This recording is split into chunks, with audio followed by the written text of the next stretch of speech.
Hello, my name is Martyr, and this is Let's Play AV, and thank you for watching. AV is a musical adventure puzzle game, guys, with some stealth elements thrown into the mix. It's an unusual game to say the least, but it's unique.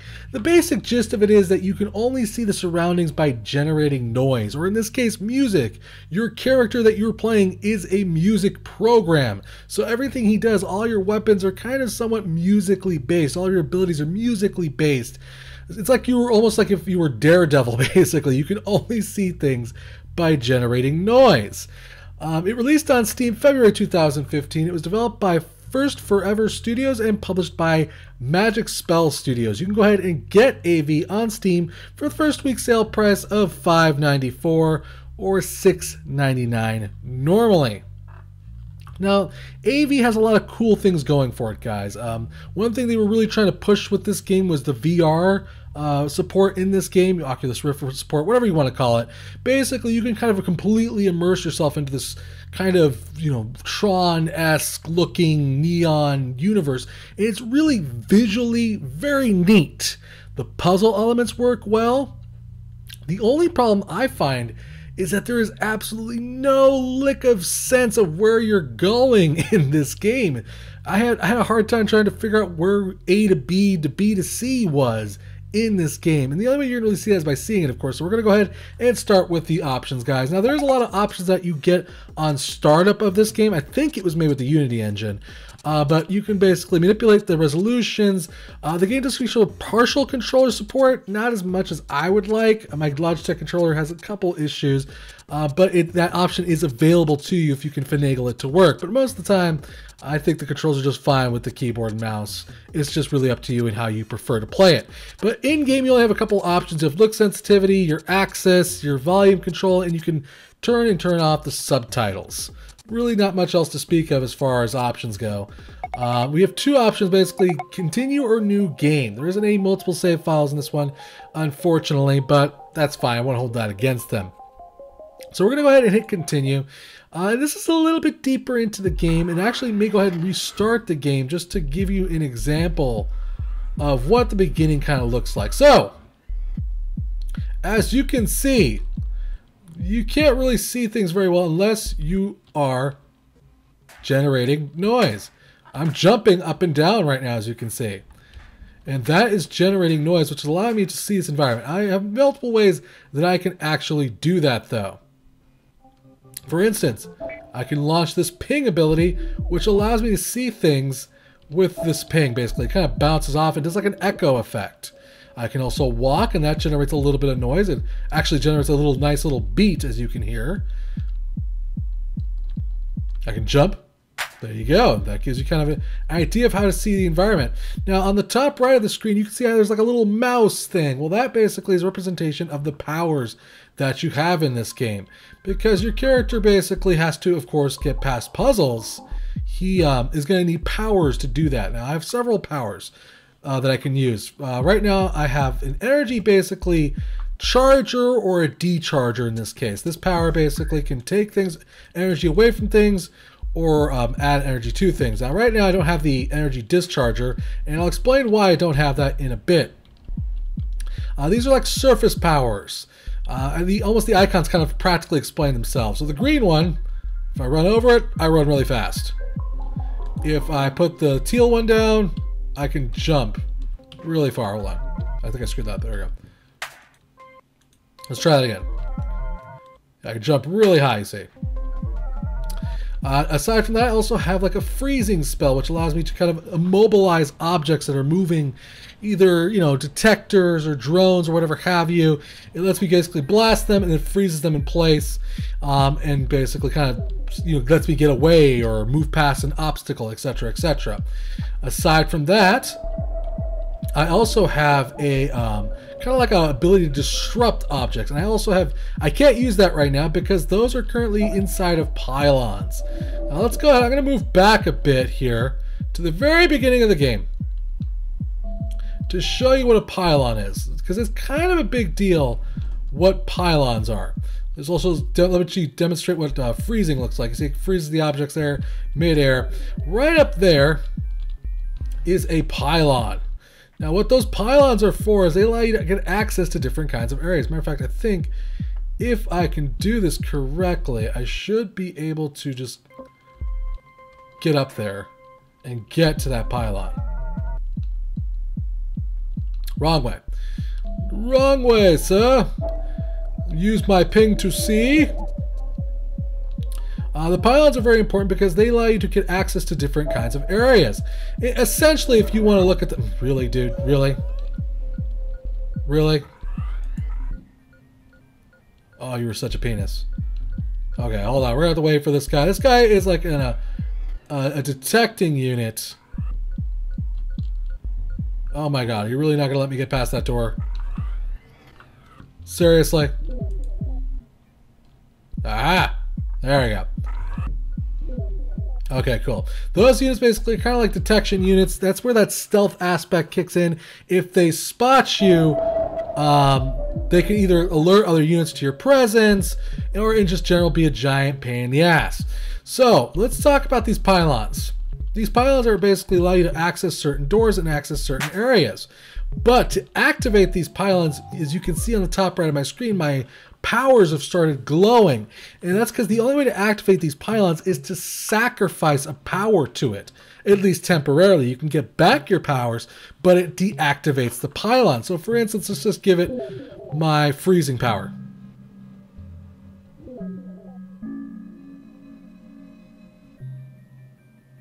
Alright, so as you can see, my freezing power is now inside of this machine, this pylon. And not only that, it's affected the entire area quite dramatically. It's actually frozen everything in the area. Now I could simply walk up to the machine and retrieve my power if I wanted to. But it does that with just about every power, which is really freaking neat. So if you want to, say, put jumping power into this machine, it's going to affect the entire area with your jumping power. And suddenly you can leap really high throughout the entire area as far as the range of this particular pylon goes. And again, you could also just walk up to it, retrieve your power, and let you basically take it back. And it basically allows you to kind of experiment with how to get past certain doors or certain objects using certain powers at certain times. That's kind of the gist of the game, is to get to these other pylons. Only problem is that it's not always easy. You kind of need to figure out where to go and how to go about getting to where you need to go. You can also use the pylons to teleport. I probably should have mentioned that.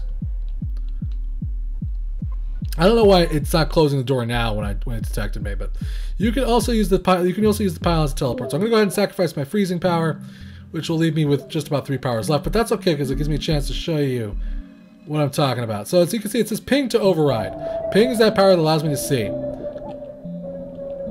Now, as you can see, I've now magically teleported somewhere else. Which is actually where I meant to teleport to, but that's okay. That's not a big deal.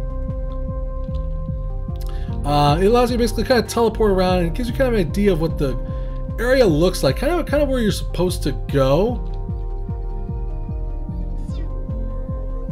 Shouldn't you be disrupted? Oh god, I'm gonna die. Yep, I died. Okay, so there is a stealth element to this game, guys. Like I said, there's these drones that you may find around. I think we're supposed to... Let's go to that one, yeah. There is these stealth drones around here that if they detect you... I wonder if I can get a view of them from where I am. They kind of kill you instantly. Those guys right over there with the yellow lights in front of them. There's a turret down there that kind of blasts you with this freezing ray thing. If they detect you, it's kind of instant death. It's instant game over. So you need to avoid those at all costs. But again, it's not always easy to do that. I should also probably show you what the overall map kind of looks like right here. As you can see, we're trying to get to that, I'm pretty sure, that final point on the map there. I'm really pressing tab, and that's kind of switching through all the teleportation points. But I'm guessing the entire objective of the game is to get to that final point there on right there in the center of my screen there. And all these points that I have access to, except that white one, all have powers in them currently. which I will probably need to go back and recollect to get access deeper and deeper and deeper into the game here. So what's the problem I have with this game? Well, it's hard sometimes to know where it is you're supposed to go. It doesn't always make it blindly obvious. I'm gonna go ahead and retrieve my power from this. There we go. Now I got my deactivation power back.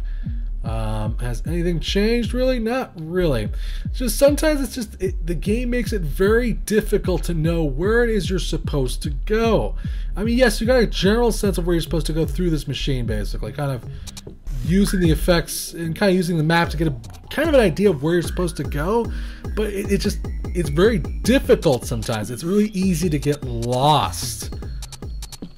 So instead of having things be depowered in this sector, I've decided to power things up in this sector to see what would change. And it doesn't look like really much has changed. Let's see here.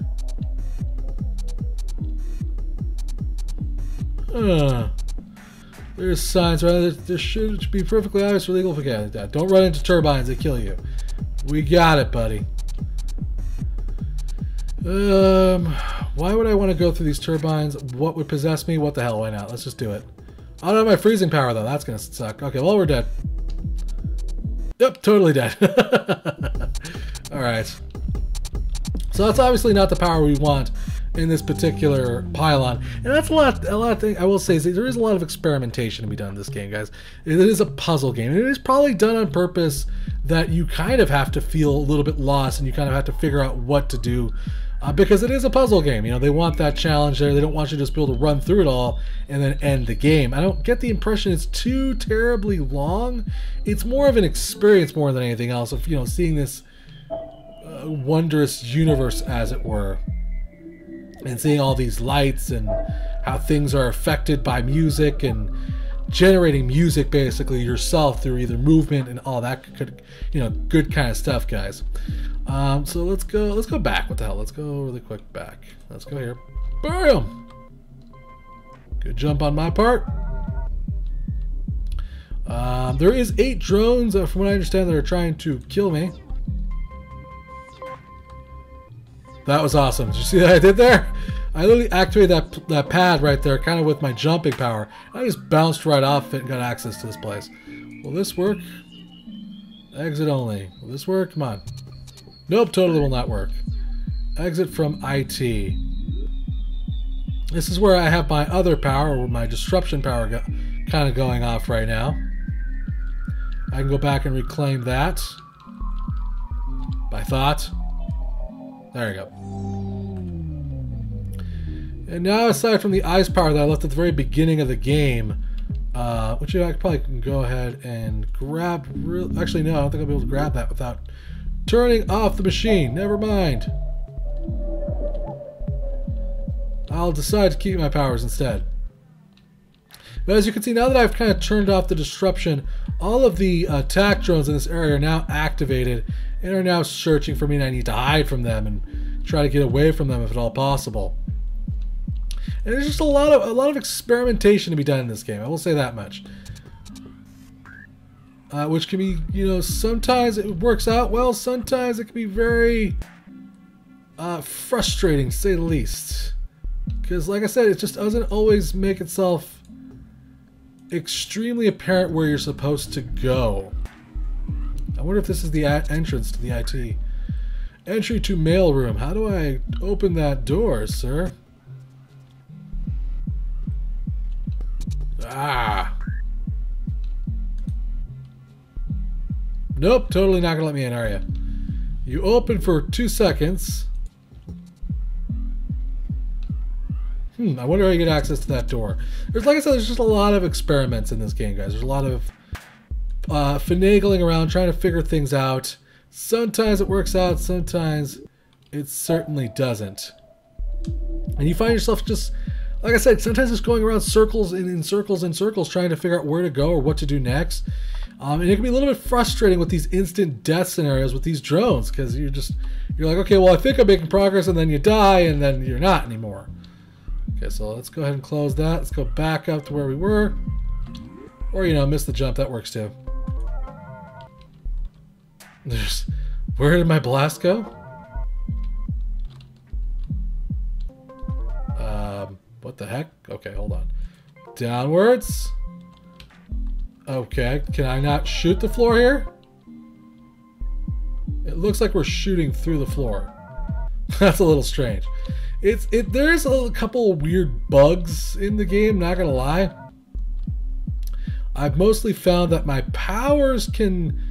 the targeting reticle isn't always 100% accurate, for sure. Most of the time it is. Sometimes though... oh crap, I'm dead. I'm dead. Totally dead. Dead, dead, dead, dead, dead. Dead, yep. Okay, that's fine. It took me back to the last checkpoint. I think it does autosave, which is nice. It kind of keeps tabs on your progress. And there is voice acting in this game. Matter of fact, I'm going to go ahead and we'll just go back to the beginning of the game here. I'm going to start the entire game over again, just so you can get an idea of what the story is and what the voice acting is like in this game. The voice acting, I think, is okay. Stop to reflect on how I became who I am. Which I guess is something special in itself.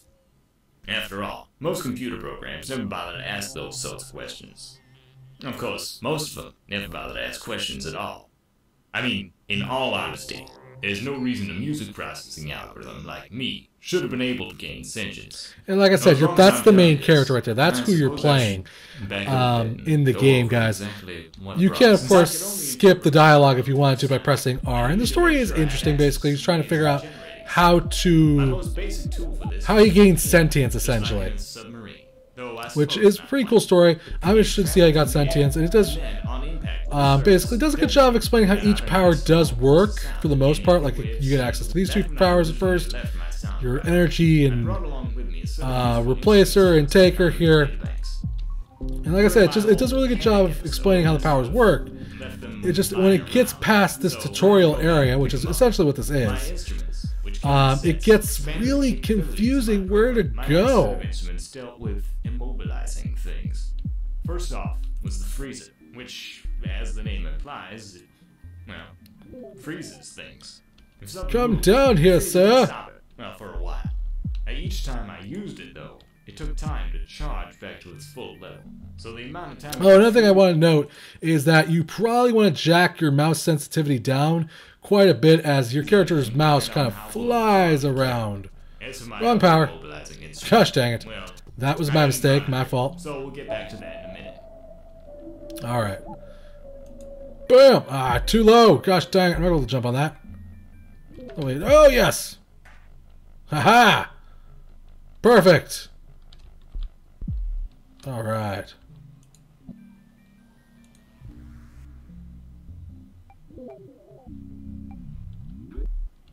I think I powered that on, which will allow me to go downwards. I think I just basically opened a door, if I'm correct. I think there's like a little secret passage back here too. You can also crouch. The controls are actually very responsive, I will say that much. I had no problems with controlling my character at all, really.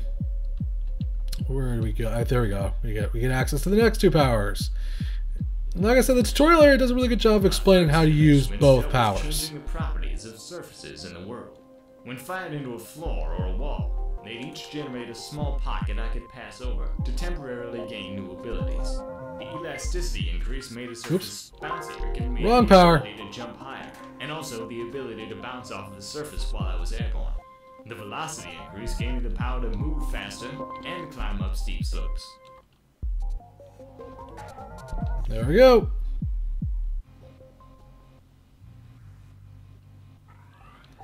Activated a door. Now we gotta go back. Like so. Like I said, the tutorial does a really good job of explaining what you need to do, for the most part. Remember I said I'd get back to that other immobilizing instrument? It's called the Scrambler, and it can be used to temporarily disrupt things, broadcast pylons. To activate them, all I had to do was stand on the activator pad and fire an instrument into the receptacle dish. Afterwards, it was just a matter of staying on the pad for a few seconds while a harmless but horribly uncomfortable energy wave rushed through my body. And voila! The pylon took the instrument out of my inventory and translated its effects around the world. If I wanted an instrument back, I could always just go back to the pylon and stand on the activator pad again to upload it back into my program.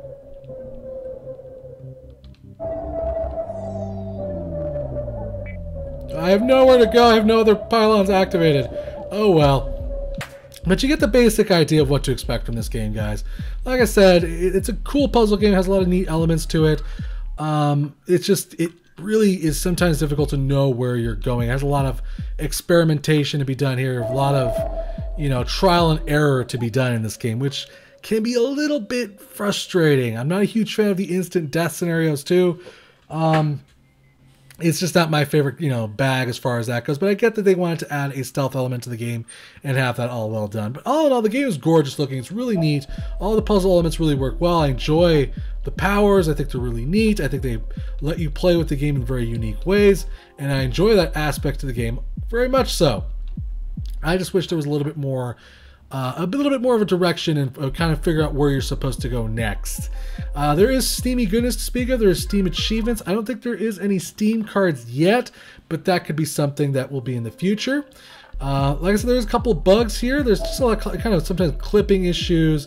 I've ran into situations where I've been firing and hitting absolutely something right in front of my face, even though it looked like a clear shot.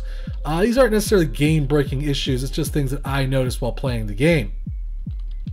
Each set of broadcast pylons in a region as far as replay value goes, I don't really think it's going to have too terribly much because it's obviously an adventure style game.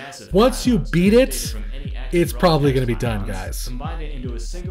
So it doesn't have terribly too much replay value, that's for sure. Most of the programs in the system started going a bit. Take that, robots! Whole processes started breaking I hate those drones, around dude. the same time, Oh, they're going to kill me. flooded with antivirus programs. Now, this wasn't anything odd in and of itself. I'd seen these drones around before. The strange thing this time was They're going to kill me? No, maybe not. I don't know. Everything's acting very strangely. The antivirus drones were all that were left. And But who cares? You get the basic idea, guys. Like I said, it has that VR support. It has all the elements of a puzzle game there to enjoy, guys. It's a cool game. Just wish there was a little bit more direction, guys. So I'm going to wrap up this video, guys. Big thanks to the developer for a chance to check this out. Thank you for watching. Remember to subscribe and share, and I'll keep bringing you awesome indie games, guys. If you really enjoyed this video, maybe consider hitting up that tip jar if you're feeling generous of heart. All tips go to improving the channel or future giveaways, guys. Till next time, play more indie games.